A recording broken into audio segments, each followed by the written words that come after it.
Is recording. Now it's recording. Now it is. Welcome to the first. Welcome to the first episode of. This is going to be funny. We should probably tell our audience that we literally just went on for about 30 minutes, not recording, running through everything we just talked about, and we didn't get any of it. So now we're recording. Now is the actual start of the show, which is great. All right. So first episode. Let's just hop right on in and say we're going to start by talking a little bit about league history. We've got this T15Z league. You know, Goose, you want to walk us through? You've been there since the very beginning. You know, we're going on to year 8. And really the only proponent of our league where it holds the most value is the fact that we do a live draft every single year, and everyone has stuck to that. And there's nothing better than a live draft. Trust me. If you've been in this, absolutely nothing. If you've been in this league, you understand it. So we're going on year 7. You know, the first few years of this league, it was kind of like a hodgepodge of just like people coming in the league, coming out of the league. And I think finally, as we're going on to year 8, year 7, I think by the time we got to like year 4 of this league was really when we started hitting our stride as far as like a very elite fantasy football league. I mean, look at some of the people that we added that year. We got Chris next year, Nihal next year, Zach. Those are 3 quality core guys that really are built to take this league to the next level, built to carry this league for the long haul. Built for tough. If this league was built for tough. If this league was a truck, it's an F-150. Okay, 100%. Let's just leave it at that. If this league was a fast food chain, it'd be Arby's because we have the meats. We have the meats, 100%. Really, also, I think, which I got to point out, Daniel Jones, aka DJ, he's been our commissioner now for literally every single year that we've had this league, and I think every league success starts at the helm. And 100%.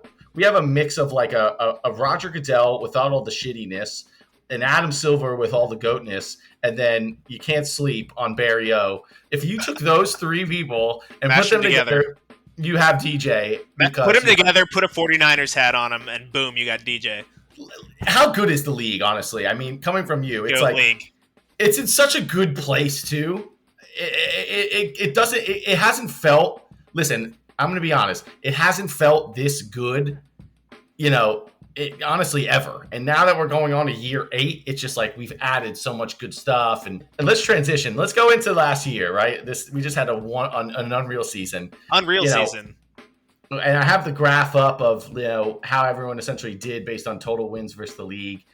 You know, first and foremost, you know, little golf clap to Omar here, capturing his 2nd championship, while others in our league haven't even gotten their first. Yeah, and he's on number 2. How many people in the league even have a championship right now? There's only 4 people in this league that hold rings, and Omar's got 2. So that's really 2. Omar also joined the league, I think, either like year 3 or 4. So the guy is, I mean, he compared himself to Michael Jordan, which was egregious as shit. And listen, we'll let him have it, but you know, Omar, let's run that clip real quick. 2-time champ basically makes me Michael Jordan of Tits Out for the Lads. You heard it here first. What a clip, right? Fuck that guy. Anyway, egregious as hell. He is not Michael Jordan. He is the Florida Marlins. And I would say this because, you know, every time the Marlins made the playoffs, they made it as a wild card team. I guess Omar wasn't a wild card, realistically. He was kind of in first the whole time. But realistically, the point is every time they get to the postseason, they win the World Series. Omar gets the postseason 2 times, wins the championship twice. Does that smell like the Florida Marlins to me, or does that smell like the Florida Marlins? It smells pretty fishy to me. I would agree. I mean, sure, he was the number 1 seed, but everyone knows Brennan was favored over him in that final match. Brennan was kind of favored this whole last half of the season. He was just crushing it and was the team nobody wanted to play. Yeah, he was the team nobody wanted to play. He had the number 1 and number 2 bell cow, maybe even the number 1 and number 2 point getter that was a non-QB in the entire league, and somehow, you know, fell short again. And when I say again, is that he had the juggernaut team of potentially the century besides the year that I won it, where I had Patriots D scoring 20 points a game. I mean, let's be real. He went 13-0. That's untouchable. Yeah, he's the regular season GOAT and fell short that year, and now he's falling short again this year. It smells like LeBron when LeBron on Cleveland went up against the Magic against Dwight. They lost to Hedo Turkoglu in the Magic and Dwight, and then next year they go up against Boston. They lose to Boston. And it sounds like the guy needs a change. LeBron moved to South Beach, took his talents to South Beach. Brennan was in California, took his talents to Miami. I think there's more changes that maybe need to be made for him. I don't know what they are, but I think he's just missing that it factor that makes you a champion. And it's something that some people like LeBron have to learn along the way. They're not born with the killer instinct, and so we can assume Brennan. Where is Brennan's Dwayne Wade? Where is his Chris Bosh? We don't know. Good question. Question. We'll if we see him, we'll find him. But moving on to another team I wanted to also talk about too is Stavi. Stavi never had a sweat. Stavi won most points. I think it's his first year taking home some hardware. So congrats to him on that. But Stavi never had a sweat. Like he picked King Henry. He got Deebo Samuel at a really good value. I like the way you put that as not having a sweat all year, because his team with Henry was just crushing it. And then Henry goes down and he's still pretty dominant. And now he's playing with house money at this point. Henry went down. He's like, if I win, great. If I don't, Henry went down. That's an easy out. Like, totally understandable to not win in that situation. And yet he made some astute moves. I mean, obviously drafting Deebo, but he made the trade Kittle for Cordarrelle Patterson.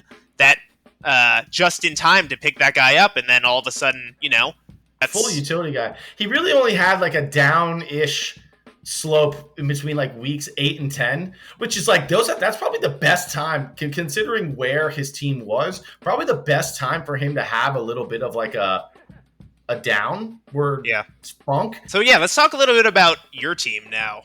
I think we can do it. I think it was really one of the greatest comebacks that never happened. K-Sherm special, to be quite honest, matches exactly, because he also did not make the playoffs in his K-Sherm special season.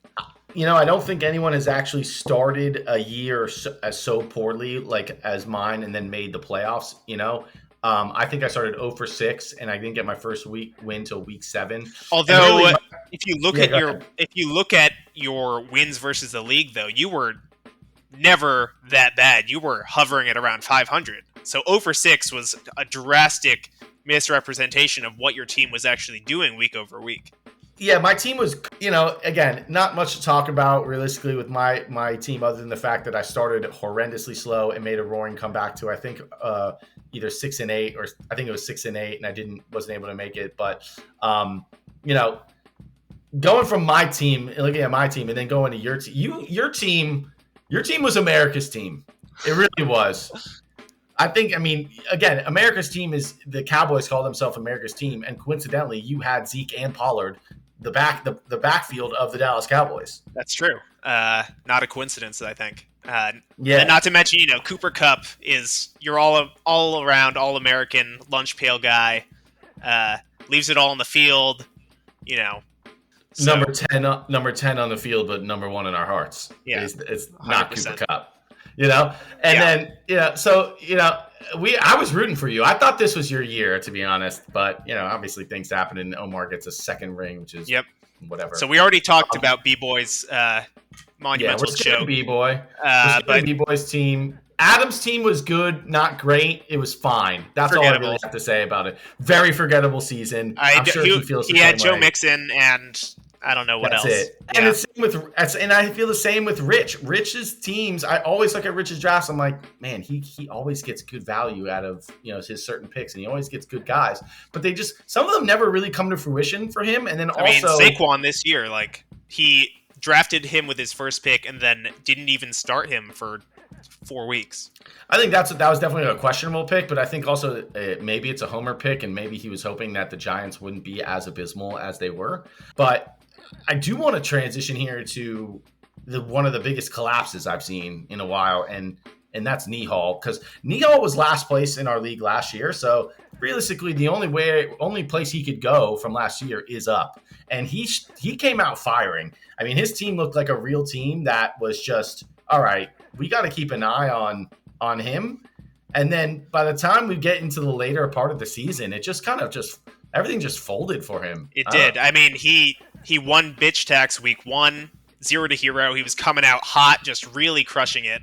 I think Nihal through week 1 through 6 was really just, even 7 was like he won tax twice. He was in there. He was in the conversation of, like, you know, when we would do the power rankings, he was always in the top tiers of the rankings. He wasn't never really in the lower rankings, and then all of a sudden kind of just, you know, kind of fizzled out, and you really just hate to see it, and that's really all. Let's move on to DJ's team real quick.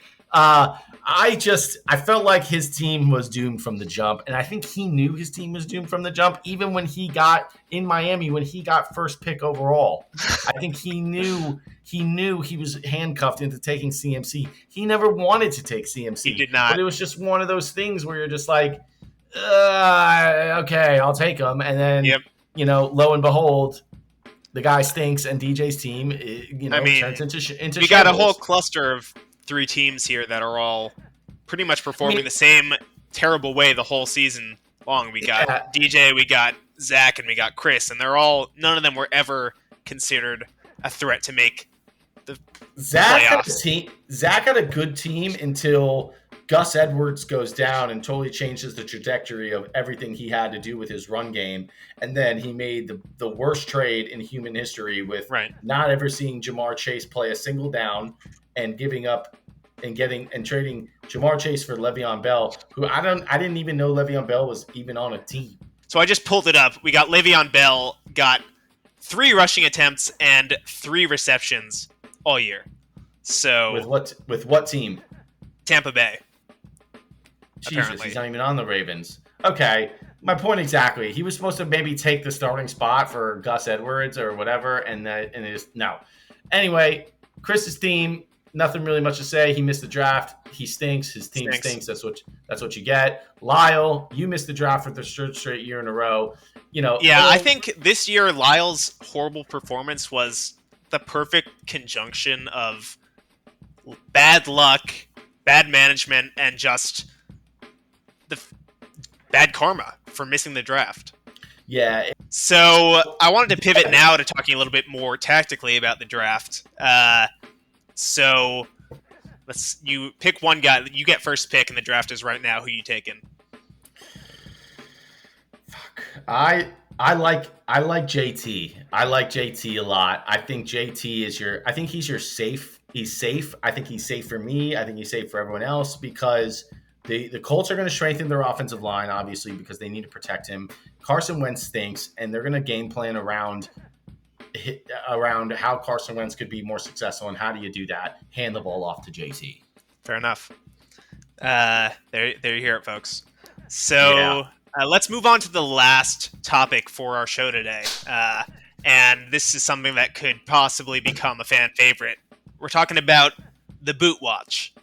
The Boot Watch. What does the Boot Watch mean to the people that are watching? The Boot Watch is every year, you know, someone is on the verge of getting booted from this league. This league is a privilege to be in. I tell you that. It's not. It's really. And I want people need to understand, and those who are watching, which is really probably only going to be the people in the league. You guys need to understand. This is a fucking privilege to be in this goddamn league. And if you're on Boot Watch, you better shape up. I don't know what else I got to say, but the tone of my voice should be enough to tell you that we're serious. So, Goose, why don't you name your top 2 Boot Watch candidates for next year? Chris and Lyle. I don't even have to fucking stutter. These guys missed the draft last year. Lyle has missed 3 in a row. Lyle is like God, if he wasn't just such a handsome redhead, he'd be so booted. I'll tell you that. So I want to call your attention to a bit of a dark horse boot candidate, and I'm talking about Zach Hunter. So check this out. Really, Zach really dark horse. Zach only sent 91 messages in the group chat since joining. Contrast that to someone like Lyle. He sent over 1,100 messages in the group chat since Zach joined. But listen, the guy drives a Ferrari. The least he can do is just show up in a group chat a little more. But I mean, hey, if he's your dark horse, I mean, you gotta respect it. Who do you like to close out this week? I guess let's talk a little bit of real football here. Yeah, let's do it. Close up here. Let's talk about some of the games on the slate this weekend. The AFC divisional game between the Bengals and Titans. You said King Henry is fully back. Is that word on the street? Word on the street is King Henry is back. I still think Titans lose handily. Right. You like Bengals? I'm going Bengals too. Bengals. Next game is San Francisco in Green Bay, 8:15. I'm rooting for the Niners, but Packers are going to win it, I think. Sunday, we have the afternoon game. It's Rams at Tampa Bay. What a game, honestly. I think it's really hard to bet against Brady, so if I had to pick, I would say Bucks take that one. Same, and I'm kind of rooting for a Rodgers versus Brady NFC championship game, just for, And then the final, last but not least, which is I think everyone's game of the week, Buffalo Bills at KC. So you picking Chiefs or Bills? God. Sounds like you're on the fence right now. I'm picking Chiefs. I'm picking Chiefs. I don't know. I want the Bills to win, but I'm going Chiefs. Damn. Yeah, that's unfortunate because I also am picking Chiefs. I was hoping we would differ, but sounds like we're perfectly aligned here. Packers versus Bucks and Bengals versus Chiefs. Anyway, This has been fun. This is I don't know what we're going to call this for now as a placeholder. This is called The Lad Show, and it's presented by the makers of Bloom. Peace out.